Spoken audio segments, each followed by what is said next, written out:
Então vamos lá. Oremos. Querido Deus, obrigado, Pai, por mais uma semana. Obrigado também pela oportunidade aqui de poder estudar um pouco da Tua palavra de uma forma diferente e que essa mensagem alcance o coração de outras pessoas.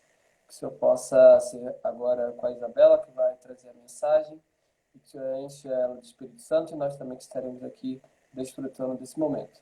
É isso que nós pedimos, em nome de Jesus. Amém. Amém. É Posso com você. começar? Antes de eu começar, eu quero saber se vocês estão conseguindo me ver, estão conseguindo me ouvir. O microfone tá bom? Está um pouquinho baixo a sua voz, mas está dando para ouvir.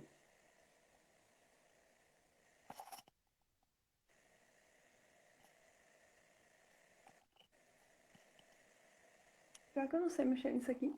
Não, mas dá para ouvir, pode seguir. Se É? Tá, eu vou capaz, tentar falar um pouquinho mais alto. tudo bem. Quero agradecer a oportunidade de estar aqui.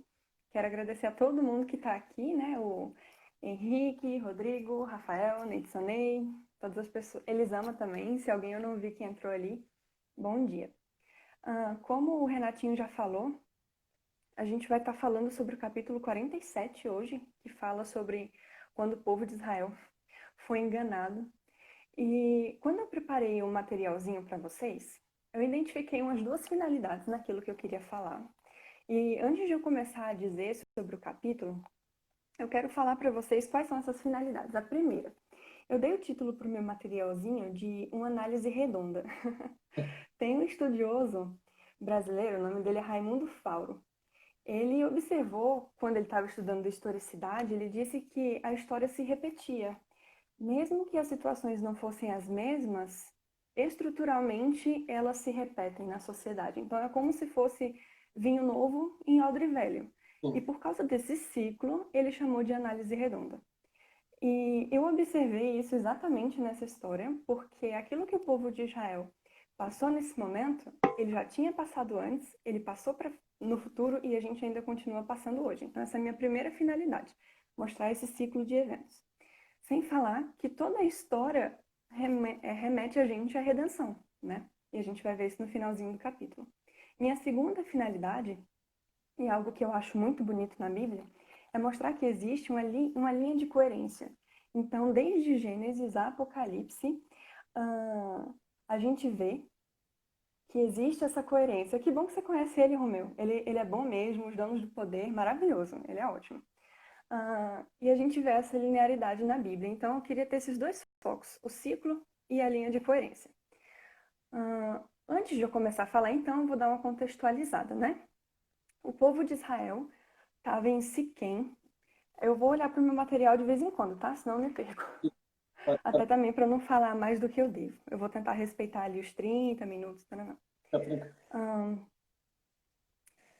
A gente vê aqui que o povo já estava em Siquém quando ele foi abordado por um grupo que se dizia ser de um povo, de um país distante.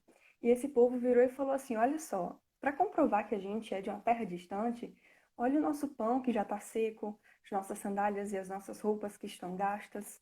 Observe todo o contexto das nossas coisas, os animais e tudo mais. Isso mostra que a gente veio de muito distante e que a gente está falando a verdade para vocês. Esse povo tinha ouvido falar das maravilhas de Israel e de que esse povo de Israel tinha muito sucesso nas batalhas, e eles queriam fazer uma aliança, um acordo de paz com Israel, de forma que Israel não tirasse a vida deles. Ah, Caiu uma dúvida, assim, em alguns líderes de Israel, e eles estavam pensando, será mesmo que esse povo está falando a verdade? Enfim, eles acharam, por meio de concepção própria, de que o povo estava certo. Né? Então, tá bom, vou fazer uma aliança de paz com você. Acontece que, meros 3 dias depois, o povo de Israel descobriu que aquele povo, na verdade, morava super pertinho, que era um povo cananeu. Qual é a relação entre o povo de Israel e o povo cananeu? Deus tinha dito que se ele encontrasse algum povo pagão, algum povo cananeu, o povo de Israel tinha permissão para guerrear, né, contra essa nação. E certamente, como Deus tinha ordenado, o povo ia ganhar. Deus estava à frente de todas as batalhas. Então, quando esse país pertinho de Beon ouviu isso, ele quis fazer a aliança e fez a aliança mediante o engano. E quando o povo de Israel descobriu que ele foi enganado, ele ficou muito triste. Beleza, vamos parar a história aí para eu conseguir fazer alguns arremates que eu queria fazer com vocês. A gente vê que a artimanha do engano está presente desde muito tempo. A gente observa, como por exemplo, a serpente no jardim do Éden. Então, desde o Éden, desde a queda de Satanás, né, que se utilizou do artifício do engano para poder corromper uma parte ali dos anjos celestes, a gente vê isso até o Apocalipse, né, com a besta que parecia ser dragão. Enganou muito dos seus seguidores porque ela parecia ser dragão, mas depois ela parecia ser um cordeiro, mas depois eles descobriram que ela era um dragão. Então, o artifício do engano já está aqui há muito tempo. Outra coisa, o povo de Israel simplesmente acreditou no que foi dito. Quando a gente lê Provérbios 14:15, ele diz bem assim: o incauto acredita em toda a informação que recebe, mas o homem prudente observa bem onde pisa. Ou seja, fique atento àquilo que você escuta. Fique atento antes de tomar as suas decisões. Em Provérbios 4:25 também fala bem assim: olhe sempre para frente. Mantenha teu olhar fixo no objetivo a ser alcançado. Reflete sobre as tuas escolhas, sobre o caminho por onde andas, e todos os seus planos serão bem-sucedidos. Tem um vínculo muito forte com a história ou não tem? Então, esse é um recado que a gente tem para os nossos dias de hoje. Continuando aqui, o fato de eles não terem pedido o conselho de Deus, o fato de eles não terem consultado o Senhor, gerou muitos problemas na frente, como a gente vai ver ainda. E aqueles que não consultam o Senhor estão sim desamparados naquilo que eles fazem. Só que Deus tem prazer em instruir, tanto a mim quanto a você. Deus deixa todos os artifícios, todas as instruções possíveis para que eu e você consigamos identificar os enganos que a gente pode estar passando. Em Isaías 30:21 diz bem assim: teus ouvidos escutarão a palavra atrás de ti. Este é o caminho, segue-o já. Então, não há dúvida de que a instrução virá. Basta você procurar essa instrução, né? Feita a primeira reflexão dessa parte, eu gostaria de já entrar para a segunda parte. Como consequência do engano, o povo de Israel não atacou Gibeon. Ele manteve a sua promessa, apesar de ter feito a promessa, apesar de promessa ter sido feita mediante engano. E o povo gibeonita foi mantido escravo. Ele não foi derrotado, foi mantido escravo. E quando a gente fala de escravidão, a gente tem que lembrar que a noção de escravidão no povo de Israel é diferente da noção de escravidão que eu e você temos hoje, tá? Então, os escravos eram muito bem cuidados também. Eles tinham... Deus cuidava para que os escravos tivessem um bom tratamento. Então, a relação de escravo que a gente tem hoje não é a mesma de antes, tá? Só para fazer essa ligação. E daí, o povo de Israel precisou manter, sim, a promessa que ele fez, mesmo que tivesse sido mediante engano. Um dos motivos pelo qual não foi muito ruim que a promessa fosse mantida é porque os gibeonitas deixaram a idolatria de lado. Eles reconheceram que fizeram errado, deixaram a idolatria de lado e virou e falou assim para Josué: olha, nós estamos em tuas mãos. Faça da gente o que você quiser. Eu sei que a gente fez errado. E a gente vai deixar a idolatria de lado e a gente vai trabalhar para vocês como servos. Essa foi a continuação da história. Beleza, fecha a história. Vamos para as comparações que a gente fez. O fato de Israel ter cumprido com a promessa que ele fez é nada mais, nada menos do que um reflexo do caráter de Deus. Deus sempre pede para a gente que o seu sim seja sim, que o seu não seja não. Não faça promessa, não seja fiador, não jure. Mas se fizer isso, então você vai cumprir o que você falou. O juramento para Deus, a palavra para Deus, tem muita força. Isso fica de alerta para a gente também, tá? Quando a gente se comprometer com Deus para fazer alguma coisa e tudo mais, vamos manter a nossa palavra, não só não só na nossa relação com Deus, mas na relação com as pessoas ao nosso redor. E Deus permanece fiel apesar das nossas falhas. Apesar de o povo de Josué ter de permanecer fiel com os gibeonitas, apesar das falhas deles, Deus também é fiel com a gente, apesar das nossas falhas. Em Mateus 24:35 diz bem assim: o céu e a terra passarão, mas as minhas palavras jamais passarão. Portanto, a fidelidade e a coerência faz parte do nome de Deus, tá bom? Depois, a gente observa que o nosso livrozinho traz uma observação interessante. Se o povo de Beonita tivesse se direcionado ao povo de Israel e falado assim, olha, nós somos pagãos, nós somos cananeus, mas queremos fazer um acordo de paz, e se aderissem, né, àquilo que Deus pede, a situação teria se saído muito diferente, tanto para os gibeonitas quanto para o povo hebreu. A situação teria se saído melhor. E eu queria voltar para vocês com algumas historinhas na Bíblia. Bem, histórias, né? Não estou falando para criança. Uhum. Algumas histórias da Bíblia que mostram como as coisas poderiam ter acontecido melhor se eles simplesmente tivessem obedecido aquilo que Deus pede. Primeiro, a gente vê com Adão, Eva e a serpente. Já pensou se Adão e Eva tivessem obedecido à ordem de Deus de não coma do fruto da árvore do bem e do mal? As coisas seriam muito diferentes. Com Abraão e Ismael. Se Abraão tivesse simplesmente escolhido o filho de Sara, ao invés de ter procurado solucionar a questão tendo um filho com Agar, a gente sabe que Abraão teve muitas dificuldades na relação de Agar e Ismael, e a gente também sabe que o povo israelita e descendência de Isaac também teve alguns problemas com a descendência ismaelita durante a história. Depois, a gente vê a própria história que a gente está contando, né? Se o povo hebreu simplesmente tivesse obedecido a palavra de Deus desde o começo, aderido àquilo que Deus pede, a gente sabe que ele não teria passado 40 anos no deserto. A gente vê com Sansão e Dalila também. Deus disse, não se relacione com mulheres pagãs. E Sansão fez isso mais de uma vez, e todos os seus relacionamentos foram relacionamentos difíceis. Mas existe uma solução, e eu vou entrar nela daqui a pouquinho. Quando o resto do povo cananeu descobriu que os gibeonitas tinham feito um acordo de paz com seu inimigo declarado, o resto do povo cananeu virou e falou assim, olha,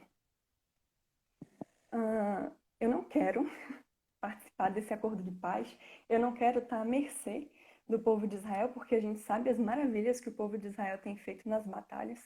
E diante disso, Cananeu juntou 5 reis para lutarem contra o povo de Israel e contra o povo de Beonita. E a gente vê, né, aí como é que se diz? A discrepância, né, a disparidade de armas. A gente tem 5 reis contra 2 nações ou 2 reis, né? A gente pode dizer assim. E daí, os gibeonitas foram correndo para o povo de Israel e falou bem assim, olha, por favor, os cananeus estão querendo atacar a gente por causa do acordo de paz que a gente fez com você. E a gente quer muito que você nos ajude.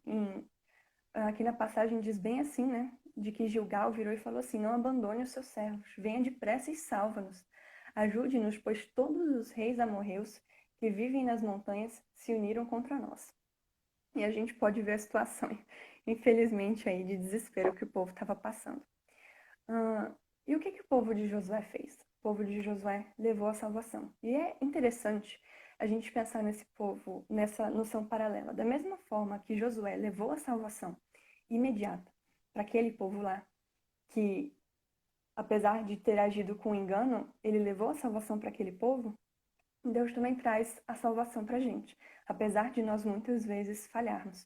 Então, vamos pensar, pegar de novo aqueles exemplos que eu trouxe e mostrar qual foi a solução que Deus trouxe para essa situação. Com Adão, Eva e a serpente, Deus trouxe como solução a história da redenção. O próprio Cristo veio aqui à Terra para salvar o ser humano. Com relação a Abraão e Ismael, Isaac recebeu uma bênção, mas a descendência ismaelita também recebe uma bênção em Isaías 60. É o momento em que o profeta se destina simplesmente a falar sobre a redenção da descendência do povo ismaelita. Com os hebreus e os 40 anos no deserto, a gente vê que no final eles alcançaram a terra que emana leite e mel. E com relação a Sansão e Dalila, no final da história de Sansão, apesar de ser trágica, Sansão foi perdoado e houve a destruição do povo pagão.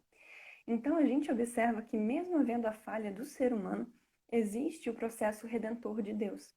E a forma como Josué agiu para com o povo de Gibeão é um reflexo daquilo que Deus vai fazer com a gente lá na frente.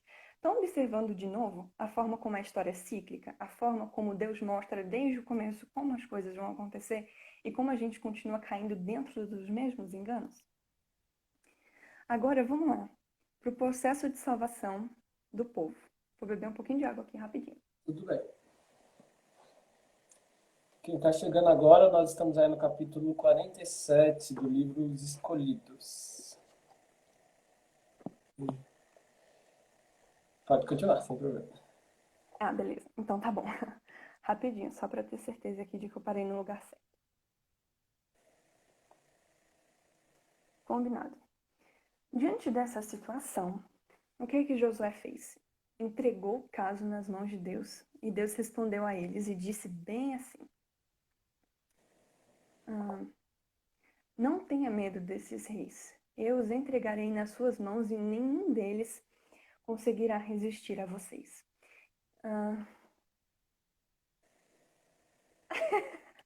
Bem assim mesmo, Romeu. Vai falar.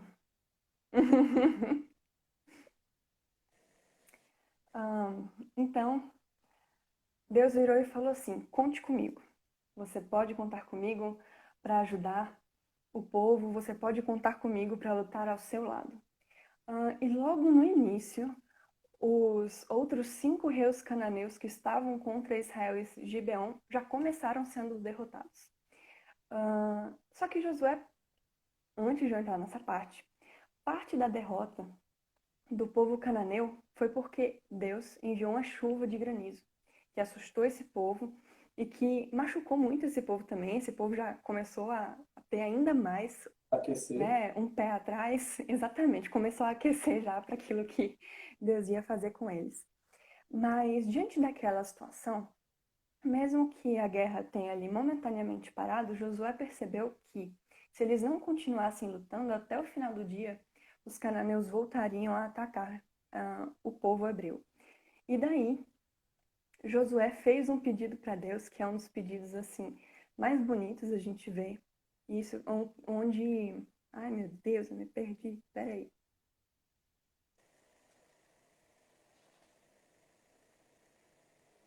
Achei. Em que Josué exclamou ao Senhor na presença de Israel: Sol, pare sobre Gibeon, e você, ó lua, sobre o vale de Aijalon. O sol parou e a lua se deteve, até a nação vingar-se dos seus inimigos. O sol parou no meio do céu e por quase um dia inteiro o sol não se pôs. A gente tem, pela noção bíblica, de que esse foi o período mais longo, o período de dia mais longo que a Terra teve. Também alguns cientistas reconhecem que houve um período que durou mais que o comum. Justificativa que eles dão para isso? Nenhuma, não tem justificativa. Deus agiu para além das leis naturais que eu e você conhecemos. E a gente vê isso em vários momentos na Bíblia. Eu vou retomar esse assunto um pouquinho mais depois. Mas Deus parou o sol para que aquele povo pudesse continuar lutando e o povo venceu. Olha só que bonito o que Josué fala. Nunca, nem antes, nem depois, houve um dia como aquele, quando o Senhor atendeu a um homem. Sem dúvida, o Senhor lutava por Israel. Em um livro mais para frente, referindo-se a esse momento da história, diz bem assim: o sol e a lua pararam em suas moradas, diante do reflexo das tuas flechas voadoras, diante do lampejo de sua lança reluzente. Com a ira andastes a passos largos por toda a terra, e com indignação pisoteastes as nações. Saístes para salvar o teu povo. Não é só verdade, mas também é poético, né? Sim. Arrepia quando a gente vê algo assim. E daí eu gostaria de retomar vocês para outra reflexão. O poder de Deus sobre a natureza e a forma como Deus defende o seu povo. Deus disse a Israel: não temas. Vamos retomar o que Romanos 8,31 fala? Ele diz bem assim: a que conclusões, pois, chegamos diante desses fatos? Se Deus é por nós, quem será contra nós? Independente da batalha que você esteja passando, da batalha que você esteja lutando, Deus é por você. Tô terminando, tá bom? Eu tô de olho na hora. Vamos observar também algumas passagens bíblicas que falam sobre o poder de Deus na natureza. Em Isaías 40, 21, diz uma coisa muito bonita. Ele fala bem assim: porventura não ouvistes? Deixa eu ver aqui, ó.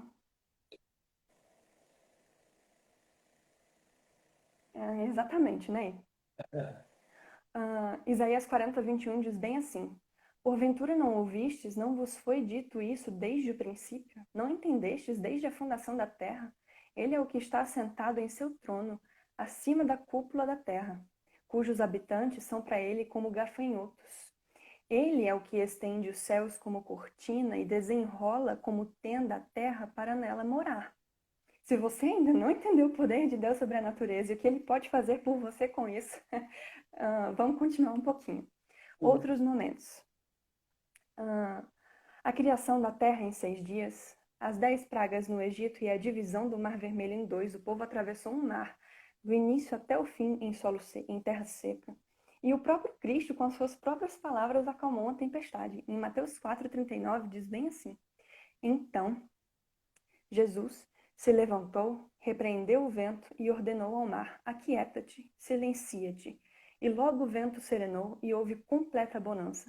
Os discípulos, contudo, estavam tomados de terrível pavor e comentaram uns com os outros: Quem é este que até o mar e o vento lhe obedecem?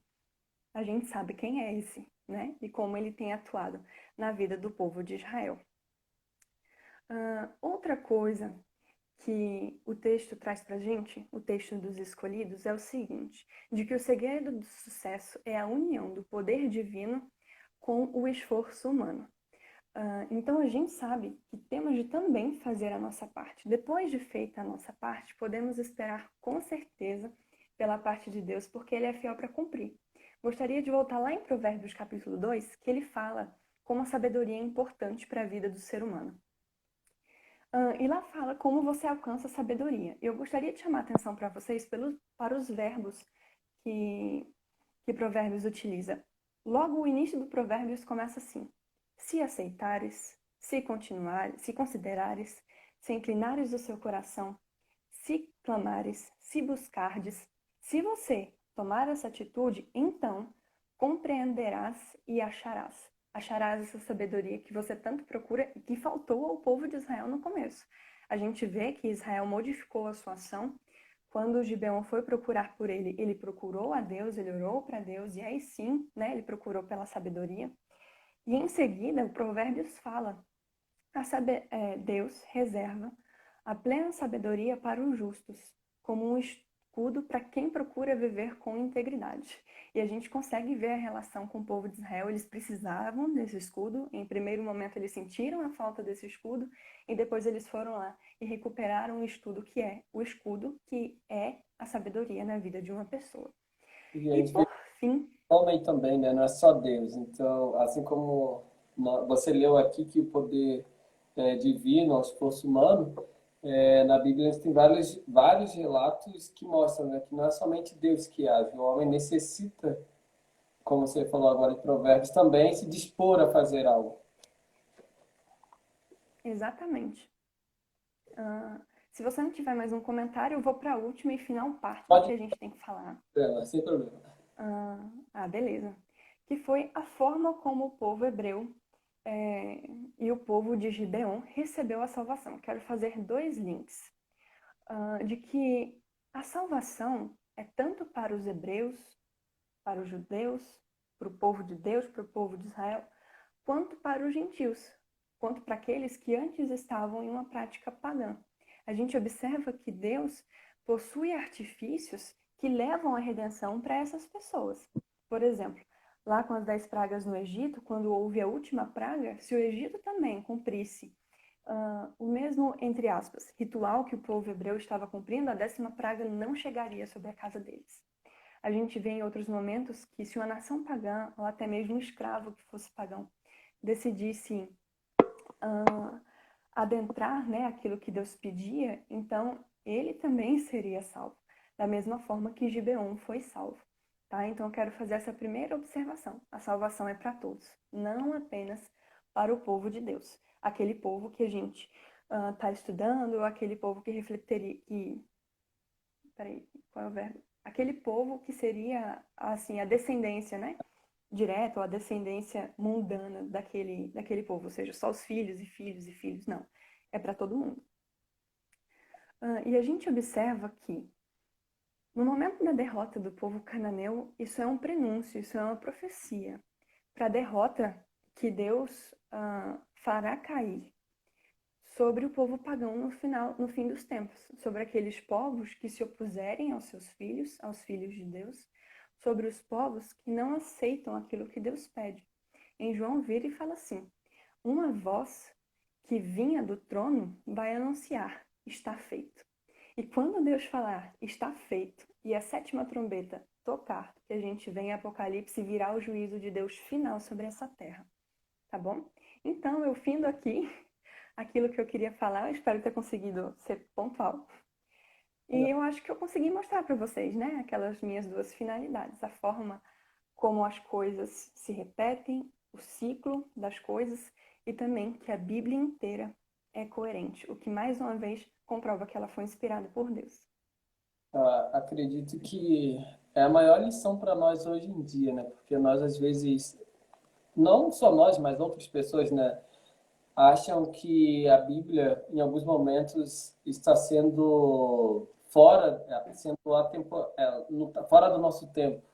E quando a gente Sim. para ler, quando a gente para entender, como você falou, a questão da historicidade, quando a gente para ver os atos de Deus e como ele se manifestou, nós vemos que tudo se repete, né? Salomão já fala isso, né? Não há nada de novo debaixo do sol. Então, e temos que lembrar que o Neyton Ney que falou aqui, a graça é infinita. Com Deus sempre se pode recomeçar. Então, Sim. nós temos aí a oportunidade, como você falou hoje, de recomeçar com Deus, né? Assim como o povo de Israel teve essa oportunidade. Aí o Romulo está perguntando aqui, Isabela é da área de história? Isabela é... Não, eu sou da área do direito. Mas no direito, assim, a gente costuma ver um pouquinho, né, da historicidade e tudo mais. Aí eu me inspirei nisso também. Mas é uma ótima área, não tem problema, né? Nem porque eu sou historiador, mas é uma ótima área. Obrigada. Então, Isabela, muito obrigado. Que Deus continue te abençoando e que essa mensagem Amém. seja eterna para todos nós. Vou pedir você para orar Amém. e Oro. aí depois eu encerro. Tá bom? Ahn, Obrigada, Romeu. Bom saber. Então, oremos.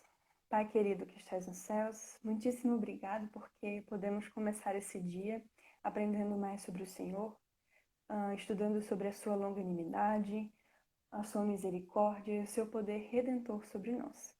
Que o teu Santo Espírito possa nos ajudar a caminhar de volta para os seus caminhos se estivermos longe de ti e que também nos ajude a permanecer em seu caminho.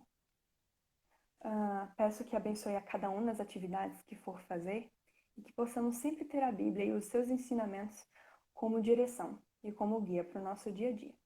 É em nome de Jesus Cristo que eu faço essa oração. Amém.